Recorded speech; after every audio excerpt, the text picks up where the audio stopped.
The other interesting thing about deferred gratification, we live in a culture where people identify with their jobs. And when I say people, I mean me. And don't underestimate the psychic power of that. When you come to think of yourself as, I am a computer programmer, I am a securities analyst, I am an XYZ, that becomes very, very powerful.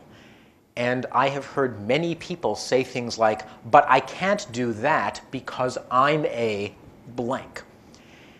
And it's slow and insidious and creeps up on you. But it's a very, very powerful thing that no one ever told me about when I was younger, the degree to which I would become invested in what I do and mistake that for who I am. And although that's a purely psychological hurdle, very, very powerful one. I have a friend who started a company, and he is now pulling in, personally, his salary is about $8 million a year. And he hates his job. And I keep trying to point out to him that his savings alone are enough to support 100 people for 15 lifetimes.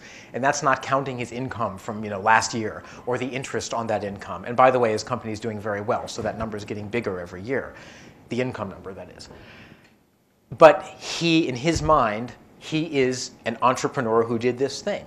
And that is his only obstacle to actually getting out there and doing what he really wants to do, which is international negotiations and things having to do with world peace and with helping the world be a better place.